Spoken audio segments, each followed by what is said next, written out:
Okay, Tina, I would love to know more about how you work with students and how that relationship works.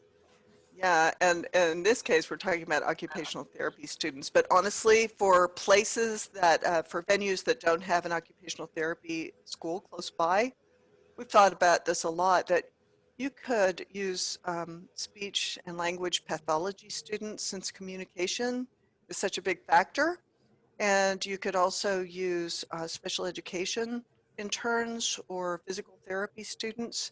In fact, you know, really in an ideal world, you could have a mixture of these kinds of students or volunteers. They're not always students either. They could be volunteers that could help. But there are some real factors for me as a professor who's really familiar with their academic cycle because um, Emily and the Dallas Museum of Art either get us when we are brand spanking new to occupational therapy school and barely know where the bathrooms in the building are, or you get them toward the end of their education, they're very experienced, but they're also getting tired. And so they don't have the same kind of zest and zing that they did when everything was new and fresh. And so I've learned to balance out the event with where I see the student's experience level is. But one of the tricks about that is, you know, the parents are always happy to see the occupational therapy students. And we have to, first of all, explain to the parents that just because these are occupational therapy students, this is not occupational therapy. This is a community event, and we're not treating anybody, and we're not trying to fix people. We're just here to promote a good experience and for people to be able to stay longer. And in my mind, that's usually with programming selections and environmental modifications if we can do that. But museums aren't really prone to saying, sure, come on in and move everything and hang soundproofing panels up. They're not going to do that because that's not their primary responsibility. Primary responsibility is related to the arts, and this is part of visitor services.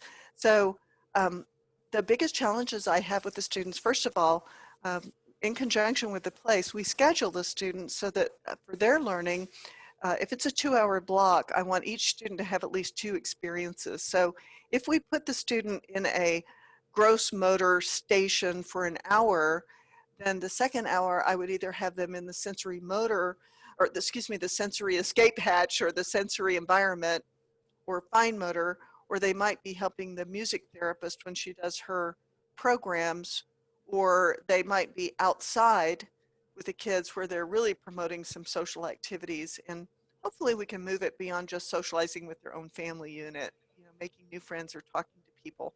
And so, oh, and escorting visitors into the setting. So we've got a lot of different experiences that the students could have, but um, before they go, I orient the students just like people orient the gallery attendants and museum personnel, especially if the occupational therapy students are brand new.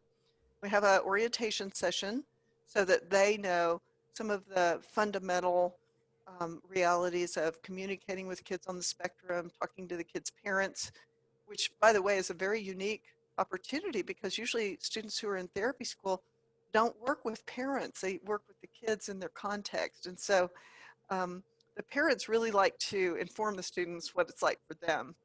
Mm. And then equally important, you guys are busy evaluating the event and how it happened, and I'm evaluating the students' understandings of what they learned. And so all the students, I call it a guided reflection because you know, the students have to write a million reflections, but I'm very specific with them about what I want to know. You know, tell me, give me an example of one of the children there and what they were doing with their family and how you think the event impacted they and their family. Tell me what you would do if you had $60,000 to spend, what you would do for this venue to improve their overall autism friendliness. And I really had to steer them away from saying, well, you know, you could advertise this event and this and that. And I'm already like, it's already too crowded. You know, there's too many kids there because everybody wants to come. So don't say that. And so I make them think hard about what it is. And then I'll say, okay, the Frontiers of Flight Museum wants to do this too. How would you support them? Based on what you learned, how would you support the Frontiers of Flight Museum? And look it up and figure it out. So one of the factors for occupational therapy education now is every single OT school in the country is transitioning into an entry-level doctoral program. And that means that the coursework is going to be offered in a different way. And from my perspective as an event collaborator with my sensory consortium partners, it's going to be better because the students will be working on what we call a passport system, where they will spend a block of time in a focused way engaged in whatever it is they've signed up for. And so I'll have a team of students that will be with me over time, and they will grow and experience and be able to be more beneficial to the venue as well. So that's what we're looking forward to this year. It'll change things, but I think it will change them in a good way and avoid us stampeding an event because I have so many students, so more than 20 students really is way too many. I would say in a perfect world, having a dozen students strategically placed is a very good ratio and a very good experience for their learning as well.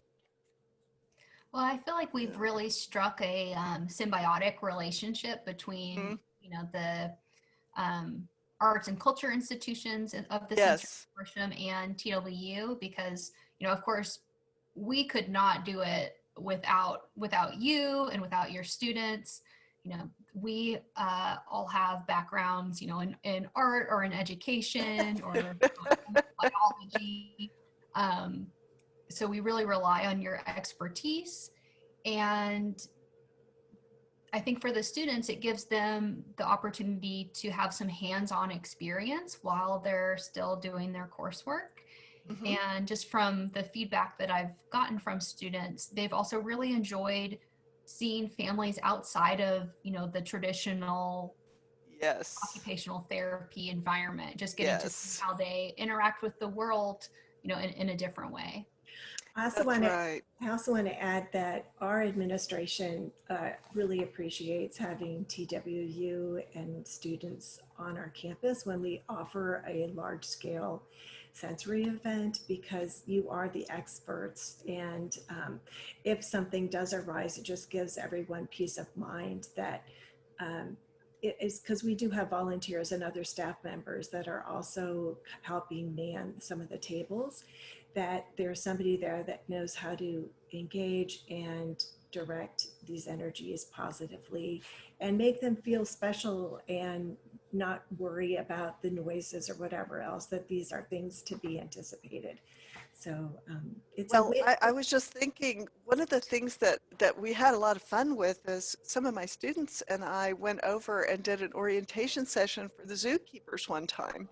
And we had so much fun with that because they weren't really sure what was going to happen, but we all did short sensory profiles and talked about their needs as human beings, and they told us what animals need as sensory beings.